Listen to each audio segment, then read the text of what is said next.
মানে ডাঙৰ এটা অঞ্চল ধৰক বাহিৰৰ পৰা বিশেষকৈ বণিক গোষ্ঠীৰ মানুহবিলাক আহি পেলাই আমাৰ কাৰ্বি আংলঙৰ মাটি অবৈধভাৱে বেদখল কৰি থকা বুলি শুনিছো। সেইটো উদ্দেশ্য লৈ পেলাই আমি আহিছো যে প্ৰকৃততে কোনবিলাক অঞ্চলত ধৰক অবৈধভাৱে তেওঁলোকে মাটি দখল কৰি আছে বা কোনখিনি মাটি আমাৰ ধৰক বহিৰাগতক মানে বিক্ৰী কৰি থকা হৈছে, গতিকে সেইখিনি বুজ ল'বলৈ আহিলো। গোটেইখিনিতে ক'ব লাগিব যে 1951 চনত আমাৰ জিলা গঠন হওঁতে তেতিয়া গোটেই চাৰিসীমাবিলাকতো নিৰ্ধাৰিত কৰা হৈ গ'ল। গতিকে আজি মানে 73 বছৰ হৈ গ'ল আমি জিলা পোৱা। ইয়াৰ পিছত যদি মানে সীমা এতিয়ালৈকে মানে সঠিক নোহোৱাটো এইটো অতি দুৰ্ভাগ্যজনক কথা। আৰু দ্বিতীয় কথা আমি ক'ব খুজিছো যে সীমা নিৰ্ধাৰণ কৰি দিয়াৰ পাছতো কাৰ্বি আংলং অট'নমাছ কাউন্সিলৰ যিখিনি মানে নেতৃত্ব লোৱা জনপ্ৰতিনিধি আছে তেওঁলোকে সেই মাটিখিনি ধৰক সংৰক্ষণ কৰিব নোৱাৰা বা সুৰক্ষিত কৰিব নোৱাৰাটো অতি দুৰ্ভাগ্যজনক। গতিকে আমি আহ্বান জনাইছো কাৰ্বি আংলং অট'নমাছ কাউন্সিলৰ প্ৰতিনিধিবৰ্গৰ লগতে আমাৰ ৰাইজকো মানে 1951 চনত নিৰ্ধাৰিত যিখিনি বাউণ্ডাৰী সেই মাটিটো যাতে অক্ষুণ্ণ থাকে। তাৰপিছত আমাৰ ৰাইজকো আমি আহ্বান জনাইছো সেই মাটিখিনি যাতে বহিৰাগত বণিক গোষ্ঠীক বিক্ৰী নকৰে, সেইটোৰ কাৰণে আমি আহ্বান জনাইছো। আৰু ইয়াৰ যদিও মানে ধৰক এতিয়ালৈকে আমি বিতংকে তেনেকুৱা তথ্য পোৱা নাই এইটো কহৰা অঞ্চলতো বৃহৎ এটা অঞ্চল বিক্ৰী কৰা হৈ গ'ল বুলি বা অবৈধভাৱে দখল কৰি আছে কিছুমান এলেকাত বিক্ৰী নোহোৱা মাটিখিনিও।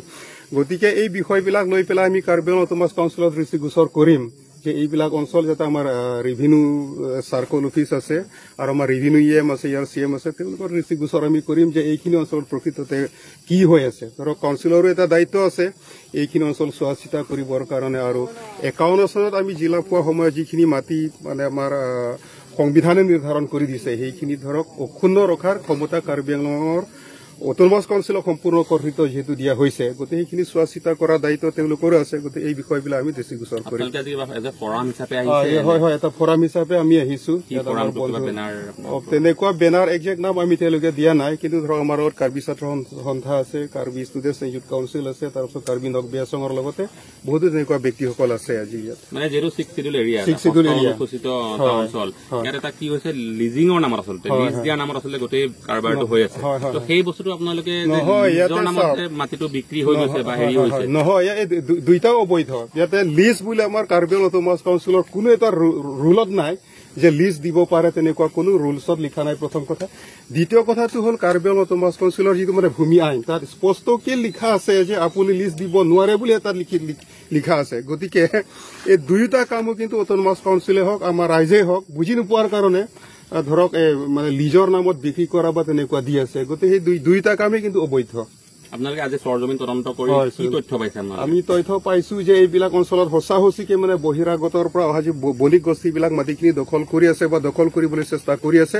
গতিকে এইটো আমাৰ কাৰ্বি আংলঙৰ মাটি হয়, আমি কেতিয়াও সেইটো হ'বলৈ নিদিওঁ। পৰৱৰ্তী সময়ত প্ৰতিবাদ কৰিব নাই, আমি প্ৰতিবাদ কৰিম। এতিয়া আপুনি চাওক, এয়া মাটিৰ কাৰণে প্ৰতিবাদ মানে অসমৰ খিলঞ্জীয়া যি কাৰ্বি আংলং বুলি নহয় গোটেই অসমৰ মানে খিলঞ্জীয়া মানুহখিনিৰ মানে অস্তিত্ব সংকটত মানে আজি থিয় হৈছো আমি। আৰু অসমৰ খিলঞ্জীয়া বুলি আপুনি চাব ইংলেণ্ড এই দুদিনৰ আগত টমি মানে ৰবিনছনৰ নেতৃত্বত মানে প্ৰায় 2 লাখ মানে মানুহ গোট খাই পেলাই এটা যিখিনি মানে স্থানীয় ব্যক্তি আছে তেওঁলোকৰ অস্তিত্বৰ সংকট মানে ঘনীভূত বুলি পেলাই তাত ডাঙৰকে তেওঁলোকে ৰেলী পাৰিছে মানে লণ্ডন মানে চহৰত। ঠিক তেনেকে আমেৰিকা অষ্ট্ৰেলিয়াৰ পৰা আৰম্ভ কৰি মানে প্ৰব্ৰজনৰ সমস্যা মানে গোটেই মানে পৃথিৱীতে দেখা দিছে। গতিকে এনেকুৱা সময়ত আমি কাৰ্বি আংলঙতো দেখা পাইছো মানে বহিৰাগতৰ মানে অবৈধ প্ৰব্ৰজনে কিন্তু আমাৰ খিলঞ্জীয়াসকলৰ অস্তিত্ব সম্পূৰ্ণৰূপে ৰাজনৈতিক সামাজিক অৰ্থনৈতিকভাৱে কিন্তু আমাক সম্পূৰ্ণ মানে বিপদাপন্ন কৰি তুলিছে। গতিকে ইয়াৰ প্ৰতিবাদ আমি কৰিম।